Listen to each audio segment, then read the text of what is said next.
नमस्कार दोस्तों, आज हमें हिंदी ARO क्रैश कोर्स में वाक्यांश के लिए एक शब्द पढ़ना है।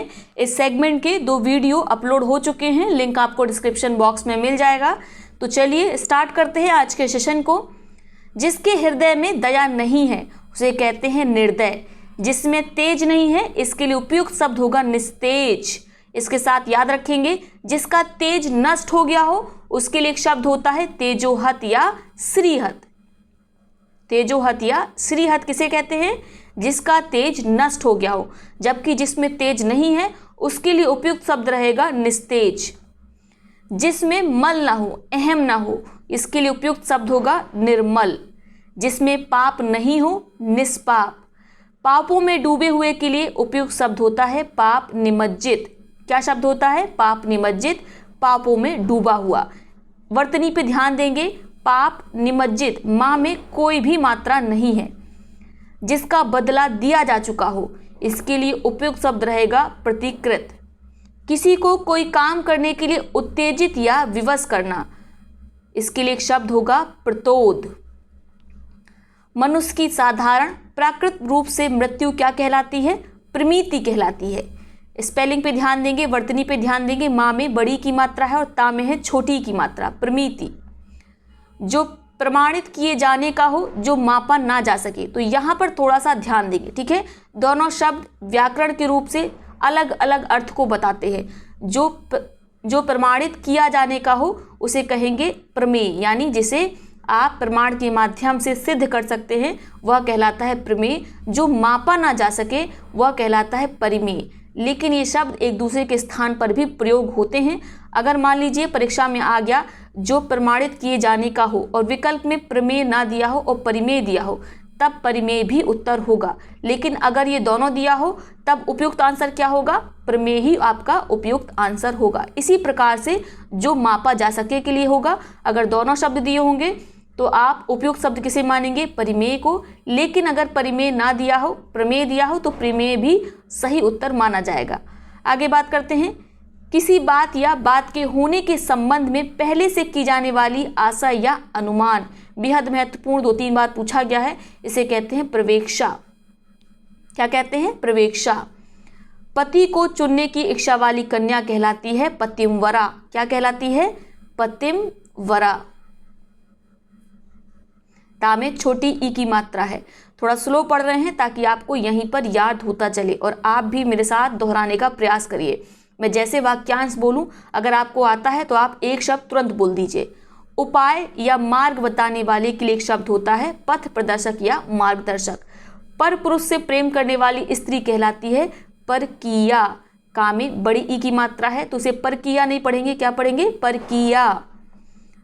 जो दूसरों का श्री सौभाग्य देखकर दुखी होता है वह कहलाता है पर श्री कातर। क्या कहलाता है? पर श्री कातर। जो इतिहास के पहले का है इसके लिए उपयुक्त शब्द होता है प्रागैतिहासिक। बड़ा प्रा है, ध्यान देंगे, ठीक है। ता में छोटी की मात्रा है, प्रागैतिहासिक। यहाँ पर सब आसान लगता है और लगता है कि नहीं हम सही टिक कर लेंगे, लेकिन जब परीक्षा होती है तो विकल्प काफ़ी मिलते जुलते दिए जाते हैं। इसीलिए आवश्यक है कि आप वर्तनी पर ध्यान दें। जो स्त्री प्रिय बोलती है उसे कहते हैं प्रियंवदा। जो किसी के बदले में बोलता या कुछ करता है उसे कहते हैं प्रतिनिधि। तो जो विधायक सांसद हम चुनते हैं वह क्या होते हैं? जनता के प्रतिनिधि होते हैं, क्योंकि वे हमारे बदले बोलते हैं और हमारे जो कार्य हैं उनको करवाने के लिए सरकार पर दबाव बनाते हैं या मिलजुल कर काम करते हैं। जो पीना चाहता है वह कहलाता है पिपासु। जो पीने की इच्छा रखता है उसे कहते हैं पिपासु। सा देखेंगे कौन सा वाला है, ठीक है। कई लोग ये वाला सा लगा देते हैं, ये नहीं है बल्कि ये है पिपासु। जो पराय का हित चाहता हो उसे कहते हैं परार्थी या परमार्थी। जो उक्ति पुनः पुनः कही जाए पुनरुक्ति, क्या कहते हैं? पुनरुक्ति। एक और ध्यान देंगे, रा में जब ऐसी मात्रा लगी हो तो ये होती रा में छोटे ऊ की मात्रा। अगर मात्रा ऐसे लगी हो यानी इसमें यहाँ पर घुंडी हो तो ये कहलाती है बड़े ऊ की मात्रा। इसे पढ़ेंगे रू और इसे पढ़ेंगे रू। जिसकी बाहुएं लंबी हो उसे कहते हैं प्रलंब बाहु या दीर्घ बाहु। जिसकी बाहुएं घुटनों तक लंबी हो उसे के लिए शब्द क्या होता है? अजान बाहु। दोनों पूछे गए हैं। ध्यान देंगे जिसकी बाहुएं लंबी हों उसके लिए उपयुक्त शब्द रहेगा प्रलंब बाहु या दीर्घ बाहु, लेकिन जिसकी बाहु कहाँ तक लंबी हो, घुटनों तक लंबी हो, जानु तक लंबी हो, उसे कहते हैं अजानु बाहु। जो पिंड से जन्म लेता है उसे कहते हैं पिंडज, और जो अंडे से जन्म लेता है उसे कहते हैं अंडज, जो अंग से जन्म लेता है उसे कहते हैं अंगज। इसके साथ जो धरती फोड़कर जन्मता है उसके लिए उपयुक्त शब्द होता है उद्भिज। जो पीने योग्य है वह है पेय। पर्यटन करने वाला कहलाता है पर्यटक। विज्ञान के परीक्षणों के लिए सामग्री युक्त स्थान क्या कहलाता है, प्रयोगशाला कहलाता है, ठीक है, जिसे इंग्लिश में आप लैब बोलते हैं। प्रजा द्वारा चलाया गया राज्य कहलाता है प्रजातंत्र। प्रकृष्ट बड़ा कॉलेज या विश्वविद्यालय का अध्यापक क्या कहलाता है, प्राध्यापक कहलाता है। क्लियर हो गया। प्रकृष्ट अध्यापक क्या कहलाता है, प्राध्यापक कहलाता है।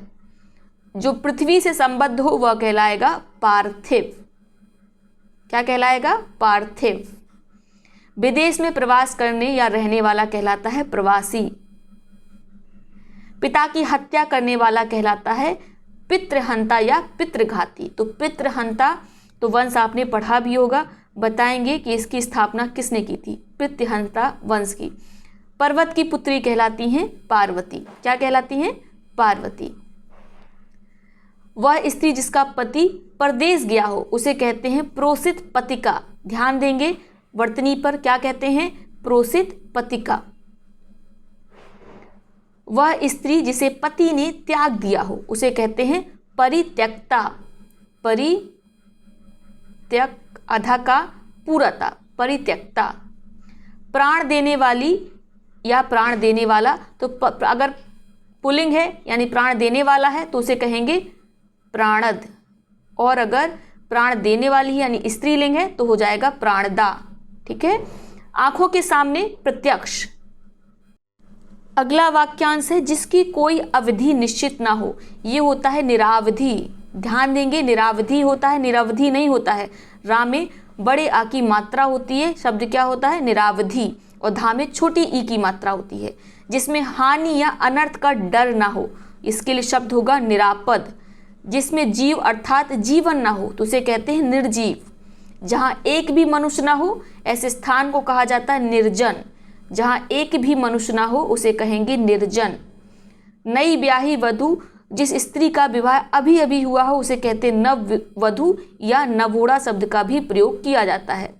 नई वधू या जिसका अभी अभी विवाह हुआ हो उसे कहेंगे नववधू या नवोड़ा।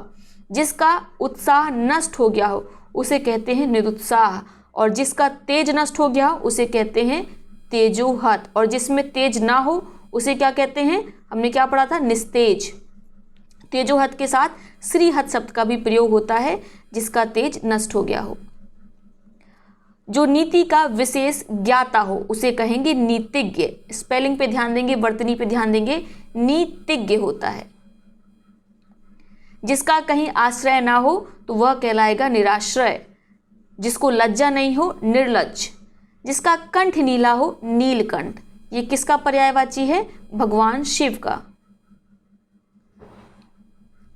जिसका कोई सहायक ना हो वह कहलाएगा निस्साह है। क्या कहलाएगा, निस्साह। और ये इस तरह से भी लिखा जा सकता है, ये आधा सा हट जाएगा, ठीक है, अंगा की बिंदी लग जाएगी और हो जाएगा निस्साह। नेक्स्ट है आपका जिसने कुछ खाया पिया ना हो उसके लिए शब्द होगा निराहार। क्या होगा, निराहार। वर्तनी पे ध्यान देंगे, बड़ा रा है बड़ा हा है। जो इंद्रिय रहित हो वह कहलाएगा निरिंद्रिय। क्या कहलाएगा, निरिंद्रिय। तीनों में ही छोटी ई की मात्रा है और ये खूब आता है वर्तनी शुद्धि के लिए। जिसमें कोई विवाद ना हो वह कहलाएगा निर्विवाद। क्या कहलाएगा, जिसमें कोई विवाद ना हो वह है निर्विवाद। जिसकी कोई कामना हो वह कहलाएगा, जिसकी कोई कामना ना हो यानी कोई इच्छा ना हो वह कहलाएगा निष्काम। नगर में रहने वाले को कहते हैं नागरिक। क्या कहते हैं, नागरिक। जो बिना किसी विरोध के चुना गया हो वह कहलाएगा निर्विरोध। जिसका कोई उपाय नहीं, निरुपाय। क्या कहलाएगा? निरुपाय। तो विकल्प में ये भी मिलता है और ये शब्द मिलता है। तो आप देखेंगे रा में छोटी ऊ की मात्रा होती है, तो ये सही है, निरुपाय। जिसका मूल नहीं है तो वो कहलाएगा निर्मूल। जो मांस नहीं खाता है वह कहलाएगा निरामिष। जो बहुत बड़ा नहीं है, नाति दीर्घ, धा नहीं होता है, घा होता है, ध्यान देंगे, ठीक है, नाति दीर्घ। जो तुरंत जन्मा हो वह कहलाता है नवजात। जो बहुत छोटा नहीं है, नाति लघु, नाति लघु। जो नया आया हुआ हो, नवागत या नवागंतुक, ठीक है, नवागत या नवागंतुक। जो नया आया हो। जो पढ़ना लिखना नहीं जानता वह कहलाता है निरक्षर। जो न्याय जानता है वह कहलाता है न्यायविद या न्यायिक। क्या कहलाता है? न्यायिक। जो ईश्वर में विश्वास नहीं रखता वह कहलाता है नास्तिक। नीली है आभा जिसकी, उसके लिए एक शब्द होगा नीलाभ। ये किसका पर्यायवाची है बताएंगे आप, ठीक है। जिसका अर्थ ना हो, निरर्थक। जो नृत्य करता है, नर्तक। और अगर कोई स्त्री जो नृत्य करती है उसके लिए क्या शब्द होगा? एक शब्द। जो नष्ट होने वाला है, नश्वर। जो आकाश में विचरण करता हो उसे कहेंगे नभचर, खेचर या खग। खग यानी पक्षी। जो आकाश में विचरण करता हो वह कहलाएगा नभचर, खेचर या खग।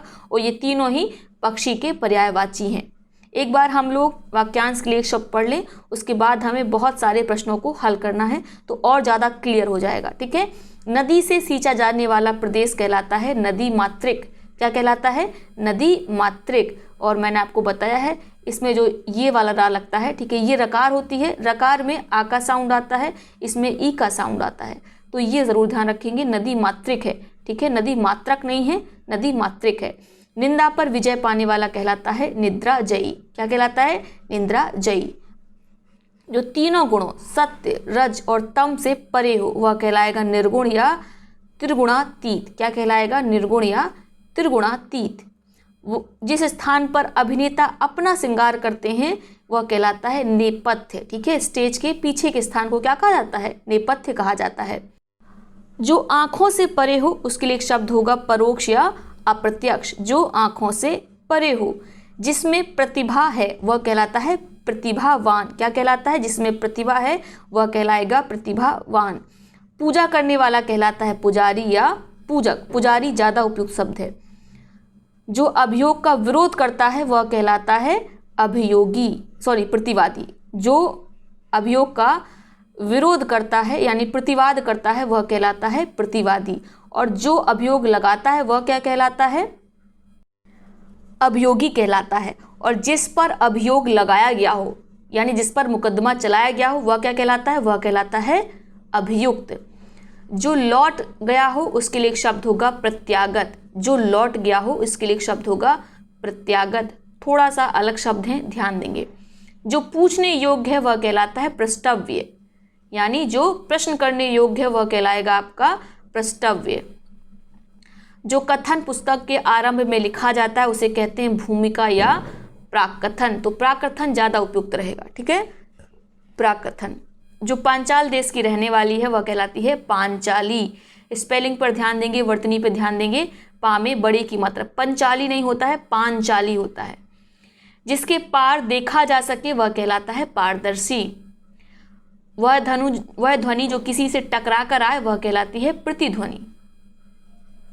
अगर बहुत बड़ा हॉल होता है उसमें आप चिल्लाते हैं तो आपको अपनी आवाज़ पलट कर सुनाई देती है, यही कहलाती है प्रतिध्वनि। पिता एवं प्रपिताओं से संबंधित क्या कहलाता है? यह कहलाता है पैतृक, ठीक है। पिता एवं प्रपिताओं से संबंधित कहलाता है पैतृक। मार्ग में खाने के लिए जो भोजन रखा जाता है उसे कहते हैं पाथेय।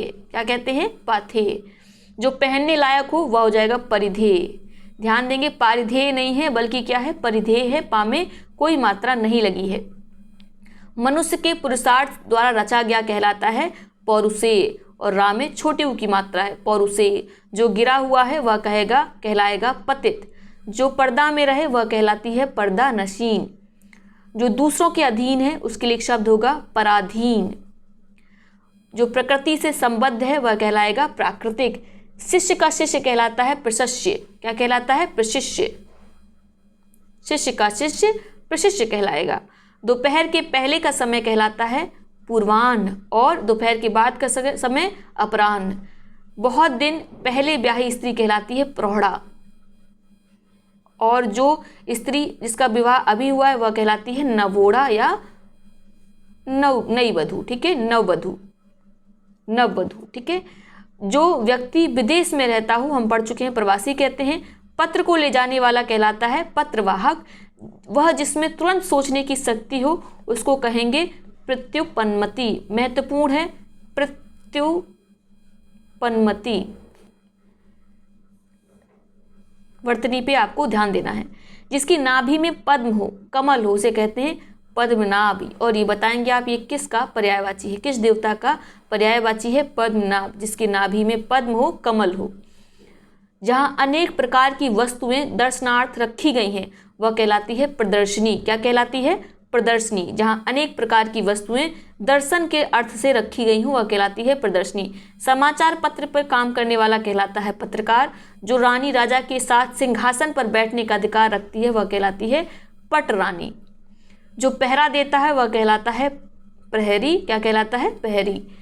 दूसरों का भला करने वाला कहलाता है परोपकारी या परहितकारी।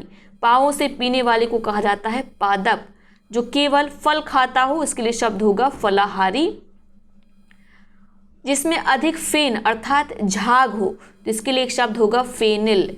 क्या शब्द होगा? फेनिल। जिसमें अधिक झाग हो या फेन हो वह कहलाएगा फेनिल। जिसका मूल अधिक हो इसके लिए शब्द होगा बहुमूल्य। क्या शब्द होगा? बहुमूल्य। बहुत बढ़ चढ़कर बोलने वाले के लिए शब्द होता है बड़बोल। बहुत बढ़ चढ़कर बोलने वाला बड़बोल या बड़बोला।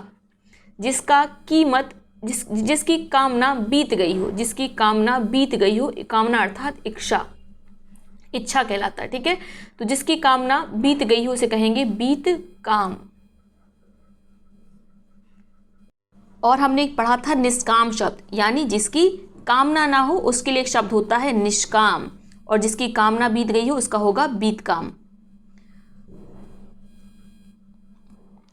बड़वा यानी सागर की अग्नि कहलाती है बड़वानल। बड़वा की अग्नि या सागर की अग्नि क्या कहलाती है? बड़वानल कहलाती है। भोजन करने की इच्छा कहलाती है बुभुक्षा। बुभुक्षा। बा और भा दोनों में ही छोटे उ की मात्रा है, बुभुक्षा। जिसने बहुत कुछ देखा हो उसे कहते हैं बहुदर्शी। क्या कहते हैं? बहुदर्शी। जिसने बहुत कुछ सुना हो उसे कहेंगे बहुश्रुता। जिसने बहुत कुछ सुना हो उसके लिए एक शब्द होगा बहुश्रुता। जिस स्त्री की कोई संतान ना हो उसे कहेंगे बांझ, निसंतान या बांझ। ठीक है, या बंध्या। ठीक है, बांझ, बंध्या या निसंतान उसके लिए उपयुक्त शब्द रहेगा। इसके साथ हमने कल पढ़ा था एक शब्द काकबंध्या। काकबंध्या क्या होता है? जिस स्त्री की एक ही संतान हो फिर उसे कोई दूसरी संतान ना हो, ऐसी स्त्री के लिए उपयुक्त शब्द होता है काकबंध्या। और जिसकी कोई संतान ही ना हो उसे कहेंगे निसंतान, बंध्या या बांझ। जो बहुत जानता है उसके लिए शब्द होगा बहुज्ञ और जो कुछ नहीं जानता उसके लिए शब्द होता है अज्ञ। जो बहुत सी भाषा जानता है उसके लिए सही शब्द होगा बहुभाषाविद। क्या सही होगा? बहुभाषाविद। और याद रखेंगे दा में हलंत लगती है।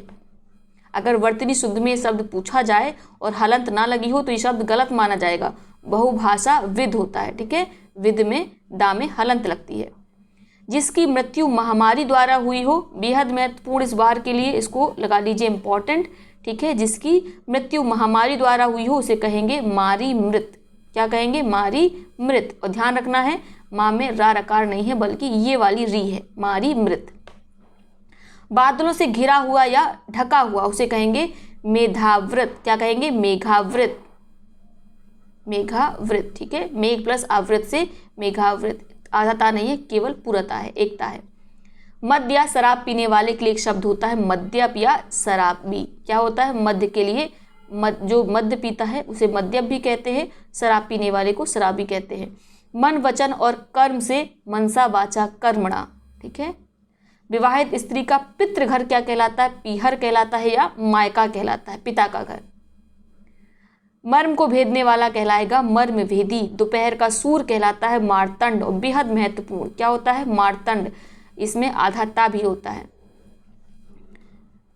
जो मन को हर लेता है वह कहलाता है मनोहर। और मनोहर कौन है? कृष्ण भगवान, ये उन्हीं का पर्यायवाची है। जिसकी इच्छाएं बहुत ऊंची हों वह कहलाता है महत्वाकांक्षी। तो महत्वाकांक्षी भी वर्तनी शुद्धि के लिए आता है। महत्वाकांक्षी होता है, वहाँ में बड़े आ की मात्रा होती है, लेकिन हम लोग महत्वाकांक्षी पढ़ते हैं। महत्व नहीं पढ़ना है बल्कि महत्वाकांक्षी पढ़ना है, तो गलत नहीं होगा, याद रहेगा आपको। ठीक है।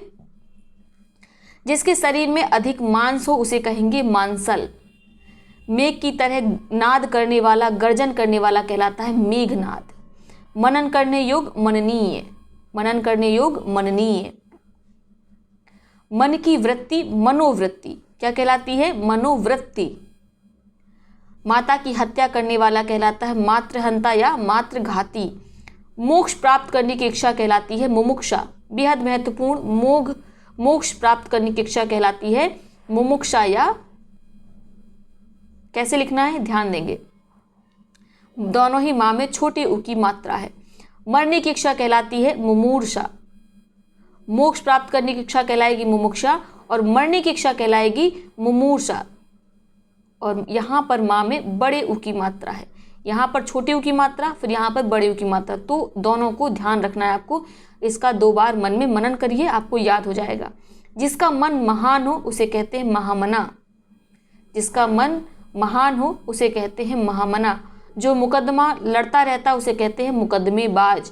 हाथ से मुक्त है यानी मुक्त हस्त है। जो आसानी से जिसके हाथ से पैसा छूट जाता है उसके लिए शब्द का प्रयोग होता है मुक्त हस्त का। ठीक है। जो हाथ से मुक्त है, मुक्त हस्त। जो नपा तुला व्यय करता है वह कहलाता है मितव्ययी। क्या कहलाता है? मितव्ययी। जो मारना चाहता है वह क्या, जो मरना चाहता है उसके लिए शब्द क्या होगा? मुमूर्ष। क्या होगा? मुमूर्ष। याद रखेंगे, जो मरना चाहता है मुमूर्ष कहलाता है। और मरने की इच्छा क्या कहलाती है? मुमूर्षा। अभी हमने ऊपर पढ़ा, केवल इसमें मात्रा लग जाती है आ की। अगर मरना चाहता है पूछा गया है तो मुमूर्ष होगा, और ये इच्छा कहलाएगी मुमूर्षा। जो मधुर बोलता है मधुरभाषी कहलाता है। ठीक है। क्या कहलाता है? मधुरभाषी। जो कम बोलता है, या मित नहीं कहेंगे, जो कम बोलता है उसके लिए शब्द होता है मितभाषी। जो कम बोलता है उसके लिए शब्द होगा मितभाषी। जो मोक्ष चाहता है उसे क्या कहेंगे? जो मोक्ष चाहता है उसे कहेंगे मुमुक्षु। क्या कहेंगे? मुमुक्षु कहेंगे। यहाँ पे छोटे उ की मात्रा मिसिंग है, एक बार चेक कर लेंगे, कहीं मैं ही तो गलत नहीं हूँ। एक बार इसको आप चेक कर लेंगे। ठीक है। वैसे मेरे हिसाब से मुमुक्षु ही होता है, जो मोक्ष चाहता है मुमुक्षु। जो मरण की ओर उन्मुख है उसके लिए शब्द होगा मरणोन्मुख। क्या शब्द होगा? मरणोन्मुख। भविष्य में होने वाले को कहते हैं भावी या भवितव्य। भविष्य में होने वाले के लिए शब्द होता है भावी या भवितव्य। जो भू को धारण करता है वह कहलाता है भूधर। भूधर किसका पर्यायवाची है आप ये बताएंगे। आगे देखते हैं। भुजा के बल चलने वाले को कहते हैं भुजंग। किसी भग्न पदार्थ या भवन का अवशेष ये कहलाएगा भग्नावेश। किसी टूटे पदार्थ या भवन का अवशेष कहलाता है भग्ना अवशेष। भारत से संबंधित या भारत का निवासी कहलाएगा भारतीय। जिसमें कुछ तथ्य ना हो उसके लिए एक शब्द होगा वितथ। क्या शब्द होगा? वितथ। जिसका तन या शरीर बहुत छोटा हो इसके लिए शब्द होगा वितनु। क्या शब्द होगा? वितनु। नष्ट किए जाने या होने के योग्य कहलाएगा विनश्य। क्या कहलाएगा? विनश्य। जिसे वृत्तिका मिलती हो, जिसे वृत्तिका मिलती हो, वृत्तिका यानी जब आप काम करते हैं तो जो तनख्वाह मिलती है उसी को वृत्तिका कहते हैं। जिसे वृत्तिका मिलती है उसे कहेंगे वृत्तिका ग्राही। और यहाँ पे राकी रकार है। जिससे कोई मतलब ना हो उसे कहेंगे वृथा। ठीक है। वृथा। जब कोई फालतू बकवास बात करता है तो हम कहते हैं क्या वृथा प्रलाप कर रहे हो, तो जिसका कोई मतलब ना निकले उसके लिए शब्द होगा वृथा। वह धन जो किसी को कोई काम करने के बदले दिया जाता है कहलाता है वेतन। जो नाश की ओर जा रहा उसे कहेंगे विनाशोन्मुख। क्या कहेंगे? विनाशोन्मुख। विनाश की ओर उन्मुख है। ठीक है। किस ओर जा रहा है? नाश की ओर जा रहा है, विनाशोन्मुख। विधि द्वारा प्रदत्त कहलाता है विधि प्रदत्त। ऐसा काम करना जिससे कोई कानून भंग होता हो, इसके लिए शब्द होगा विधि भंग। विधि की दृष्टि से उपयुक्त, ये कहलाएगा विधि संगत। यानी जो विधि की नज़र में, लॉ की नज़र में सही है वह कहलाता है विधि संगत। विधि जिसका अनुमोदन करती है वह कहलाता है विधि सम्मत। अब यहाँ पे ध्यान देना है, विधि सम्मत शब्द अलग है और संगत शब्द अलग है। जो विधि की दृष्टि से सही है, उपयुक्त है, वह संगत है, और जो विधि स्वयं जिसका अनुमोदन करे वह विधि सम्मत है।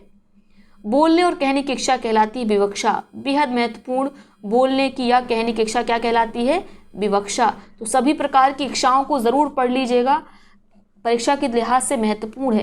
प्रतिकूल पक्ष का कहलाता है विपक्षी। वह पुरुष जिसकी स्त्री उसके साथ नहीं है वह कहलाएगा विपत्नीक। क्या कहलाएगा? विपत्नीक। विष्णु का भक्त या विष्णु से संबंधित कहलाता है वैष्णव। जिसका विश्वास किया जा सके विश्वसनीय। जिस पर विश्वास किया गया हो वह कहलाएगा विश्वस्त। जिसका विश्वास किया जा सके ऐसा कहलाएगा व्यक्ति विश्वसनीय, और जिस पर विश्वास किया गया हो वह कहलाता है विश्वस्त। दोनों शब्दों में बहुत महीन सा फर्क है, लेकिन ध्यान देंगे। जिस स्त्री का पति मर गया हो वह कहलाती है विधवा। बोलने वाले को कहा जाता है वक्ता। जिस पुरुष की पत्नी मर चुकी हो वह पुरुष कहलाता है विधुर। स्त्री का पति मरा तो वह विधवा है, और पुरुष की पत्नी मर गई तो वह कहलाएगा विधुर। जो किसी पर अभियोग लगाता है वह कहलाता है वादी। क्या कहलाता है? वादी। जो किसी पर अभियोग लगाता है उसके लिए क्या शब्द होता है? वादी होता है। उसी के लिए अभियोगी शब्द का भी प्रयोग किया जाता है। ऑलरेडी हम कई बार पढ़ चुके हैं। जो पूरे विश्व का बंधु हो वह कहलाएगा विश्व बंधु। क्या कहलाएगा? विश्व बंधु। जो विषयों में आसक्त है वह कहलाएगा विषयासक्त। क्या कहलाएगा? शब्द पे ध्यान देंगे, विषयासक्त यानी विषय में आसक्त। विक्रय करने वाला कहलाता है विक्रेता, और खरीदने वाला क्या कहलाता है? क्रेता। जिसके पाणी हाथ में वज्र हो वज्रपाणी कहलाएगा। जो विद्या प्राप्त करता है विद्यार्थी कहलाता है। जो वचन से परे हो उसे कहेंगे वचनातीत। जो बिल्कुल बहरा है वो कहलाता है वज्र बधिर। जो बिल्कुल बहरा है उसके लिए शब्द का प्रयोग होता है वज्र बधिर। जो बहुत और व्यर्थ बोलता है उसे कहते हैं वाचाल। हालांकि व्यर्थ शब्द उपयुक्त नहीं है मेरे लिहाज से, यहाँ पे होना चाहिए जो बहुत बोलता है उसके लिए वाचाल होता है। विश्व का जो हित चाहता है उसे कहते हैं विश्व हितैषी। क्या कहते हैं? विश्व हितैषी। जो व्याकरण जानता है, ये शब्द खूब पूछा जाता है, उसे कहते हैं वैयाकरण। क्या कहते हैं? वैयाकरण, या व्याकरणज्ञ भी बोल सकते हैं, व्याकरणज्ञ। जो विज्ञान जानता है वैज्ञानिक। जो वेद जानता है वह कहलाएगा वैदिक या वेदज्ञ। जो यान वायु में चलता है उसे कहेंगे वायुयान। जो विकल्प में हो अर्थात जिसका विकल्प हो ये कहलाएगा वैकल्पिक। और आपके हिंदी में जो प्रश्न पूछे जाते हैं वे सभी वैकल्पिक होते हैं, क्योंकि सब में विकल्प दिए रहते हैं। जो विषय विचार में आ सकता है उसे कहेंगे विचारगम। क्या कहेंगे? विचारगम। नेक्स्ट है आपका जो भू, पृथ्वी पर चलने वाला हो उसे कहेंगे भूचर। क्या कहेंगे? भूचर। जो होकर रहेगा या होने वाला हो उसे कहेंगे भावी या होनी। क्या कहेंगे? जो होकर रहेगा या होने वाला हो उसके लिए शब्द होगा भावी या होनी। भावी ज़्यादा सही है। जो पहले हुआ था उसके लिए होता है भूतपूर्व। जो भूगर्भ की बात जानता हो उसके लिए शब्द होगा भूगर्भ वेत्ता या भूगर्भ शास्त्री। यात्रा करने वाले के लिए शब्द रहेगा यात्री। शक्ति के अनुसार यथाशक्ति। जहाँ तक सध सके यथासाध्य। जहाँ तक सध सके उसके लिए शब्द होगा यथासाध्य। जब तक जीवन है तब तक। जब तक जीवन है तब तक के लिए शब्द होगा यावत जीवन। वर्तनी पर ध्यान देना है, यावत जीवन। जो किसी भी उपाय से संभव हो उसे बोलेंगे एन केन प्रकारेण। जो याचना करता है कहलाता है याचक। जो युद्ध करने की इच्छा रखता है उसे कहते हैं युत्सु, और युद्ध करने की इच्छा क्या कहलाती है? युयुत्सा। ठीक है, ध्यान देंगे। जो युद्ध करने की इच्छा रखता है युत्सु कहते हैं, और तीनों में ही छोटे उ की मात्रा है। जो एक जगह से दूसरी जगह आता जाता है उसे कहते हैं यायावर या घुमक्कड़। यायावर या घुमक्कड़। जो यश से युक्त हो उसे कहेंगे यशस्वी। जो यश से युक्त है क्या कहलाएगा? यशस्वी कहलाएगा। जो युग का निर्माण करता है वह कहलाता है युग निर्माता। जो युग का निर्माण करता है वह कहलाएगा युग निर्माता। जो युद्ध में स्थिर रहता है उसके लिए एक शब्द होगा युधिष्ठिर। अगला वाक्यांश है रक्त से सना हुआ।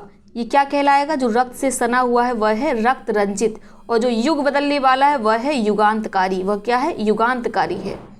जो राजनीति जानता है वह कहलाता है राजनीतिज्ञ। जो राजनीति जानता है वह कहलाता है राजनीतिज्ञ। खाली करने वाले को क्या कहते हैं? रेचक। क्या कहते हैं? रेचक। खाली करने वाले के शब्द का प्रयोग होता है रेचक। थोड़ा सा नया शब्द है, ध्यान देंगे। जो रंग का मंच है वह कहलाता है रंगमंच। क्या कहलाता है? रंगमंच। जो रथ पर सवार है उसे कहेंगे रथी। जिसे देखकर रोंगटे खड़े हो जाएं वह कहलाएगा रोमांचक या लोमहर्षक। जिसे देखकर रोंगटे खड़े हो जाएं वह कहलाएगा रोमांचक या लोमहर्षक। वह दंड जिससे राज चलाया जाता है उसे कहते हैं राजदंड। जिसे देखकर रोहे खड़े हो जाएं, हम पढ़ चुके हैं, जिसे देखकर रोहे खड़े हो जाएं ऑलरेडी पढ़ चुके हैं। ये क्या है? ये है लोमहर्षक या रोमांचक। बच्चों को सुलाने के लिए गाया जाने वाला गीत आप जानते हैं लोरी कहलाती है। चंचल आंखों वाली स्त्री कहलाती है लोलाक्षिका। क्या कहलाती है? चंचल आंखों वाली स्त्री कहलाती है लोलाक्षिका।